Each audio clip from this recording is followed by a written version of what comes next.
인플레에 대한 우려를 완전히 내려놔도 되는 것이냐, 아니면 아직 마음을 완벽하게 놓을 단계는 아니냐, 이거에 대한 논쟁은 아직 완벽하게 끝났다고 보기는 힘들 것 같은데요. 마침 월저널에 이걸 딱 다룬 기사가 있어서 브랜베어 관점에서 오늘은 이 내용 위주로 살펴보려고 합니다. 오늘은 아주 기초적인 내용 위주로 하겠습니다. 먼저 낙관론부터 보겠습니다. 연준의 공식 목표는 PCE를 12개월 타겟 놓고 이걸 2%로 되돌리는 거죠. 특히 식품과 에너지를 제외한 코어한 근원 PCE를 주로 봅니다.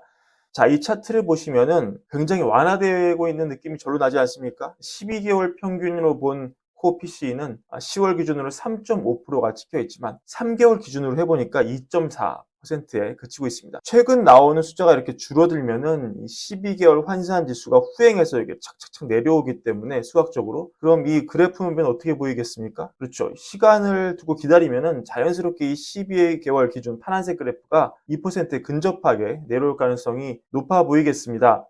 이것도 참 중요할 것 같은데요. 코어 기준으로 봤을 때 상품의 영역은 이미 마이너스대로 들어갔다는 거예요. 아직 서비스 영역이 좀 탄탄하게 남아있긴 하지만 상품 영역은 마이너스대로 들어갔다. 전반적으로 최근 들어서 서비스와 상품 모두 꺾이려는 그 인식이 상당히 강하다. 확실히 미래를 낙관적으로 내다볼 수 있는 그런 부분입니다. 여기에 대해서 이런 해석도 나오고 있습니다. 제퍼리스의 이코노미스트 토마스 사이먼이란 그런 분인데요. 이분 말인데 21년과 22년의 인플레의 가장 큰 원인 중 하나는 모두 동일한 시기에 모두 동일한 물건에 꽂혀서 돈을 쓰고 있었다는 것이다. 그러니까 이런 거죠. 그러니까 집에 갇혀서 정부 자금 지원금을 가득 받았을 때 나갈 수가 없을 때, 코로나 때문에 이때는 예를 들면 아마존으로 그냥 막 엄청 쓰는 거죠. 못 나가니까. 정부가 돈을 꽂아주고 있으니까 쓰고는 싶은데 쓸 수는 없으니 이런 데 꽂혀서 이제 돈을 쓰는 겁니다. 그 이후에 22년 이때는 또 코로나 우려가 가라앉았기 때문에 여행과 외식에 돈을 또 엄청나게 쓰는 거죠. 하지만 이제 그런 어떤 행동의 동일성이 사라졌다. 이런 분석인데요. 제가 어제도 말씀드렸지만 이 코로나 이후에 소비 분출을 상징하던 레저 및 저객 분야 일자리가 마이너스로 돌았다. 이게 너무나 상징적입니다. 이건 인플레 관점으로 봐도 코로나 이후의 소비 패턴도 이제는 깨졌다. 소비 과잉의 시기가 저물어 가고 있다는 걸 보여준다. 이렇게 봐도 될 것 같습니다. 그리고 마지막으로 남은 인플레 불씨가 우리 연준의 성명서에도 나왔지만 주거비 쉘터였는데, 이것도 제가 몇 번 보여드렸지만 중요한 그래프죠. 이 빨간색이 진로우가 측정한 주택 인덱스, 그리고 이 하늘색이 PC로 측정되는 인덱스인데 시차가 어떻습니까? 확실히 진로우가 선행한다. 먼저 올라가고 먼저 꺾였다. 얘는 후행해서 올라가고 지금 꺾이는 중이다.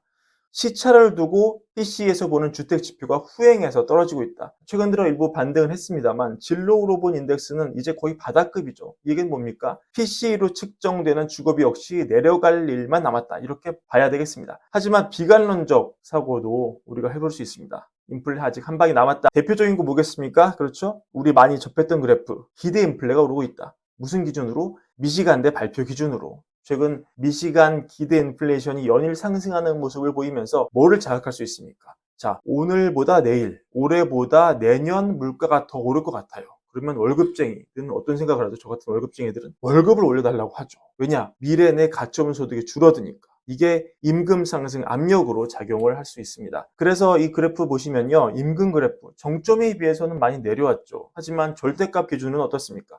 아직도 많이 높은 상태입니다. 그리고 추세선을 우리가 이렇게 긋지 않고 이렇게 그어본다면 이렇게 상승 추세에 있는 것으로도 보일 수 있습니다. 그리고 지금 이 4%가 넘는 상승률은 이미 3%로 내려간 인플레보다 더 위에 있는 것이고, 이 얘기는 인플레 상승을 넘는 소비력을 갖추면서 소비 열풍이 쉽게 꺼지지 않는 원동력이 될 수 있다. 이런 기대를 해볼 수 있게 됩니다.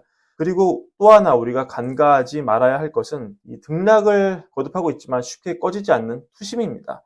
어제는 좀 내렸지만 오늘은 나스닥 위주로 강력한 투심을 보여주었는데요. 1년 사이 나스닥은 30% 가까이 올랐습니다. 흔히 말하는 정의 부의 효과, 즉 내가 가진 자산이 올라서 이게 소비 증가로 이어진다는 가설, 경제학적 가설이 충분히 발동할 수 있는 그런 상황이라고 볼 수 있습니다. 오늘 이렇게 인플레에 대한 낙관적 기대, 그리고 인플레에 대한 비관적 기대, 각각의 논고를 살펴보는 시간을 가졌는데요. 아마도 진실은 이 가운데 어디 중간쯤에 있지 않을까 그런 생각이 듭니다.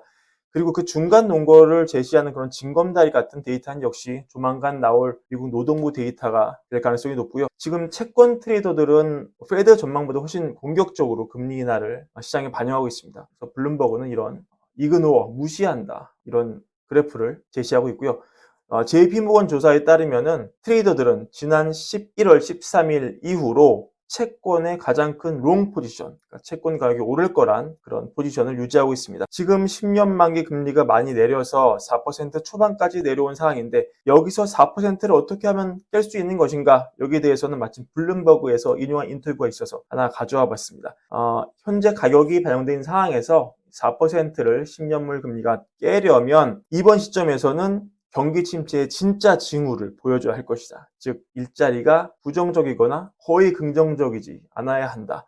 이렇게 이분 위즈덤 트리라는 곳에서 채권 전략 책임자이신데요. 케빈 플래너건 이런 분입니다. FOMC 전까지는 곧 나오는 노동부의 데이터가 중요한 분기점을 제시할 것은 분명해 보입니다. 데이터 보면서 다시 여러분과 의견 나누겠습니다. 오늘 브랜비언 이것으로 마치고요. 구독과 좋아요도 항상 부탁드립니다. 감사합니다.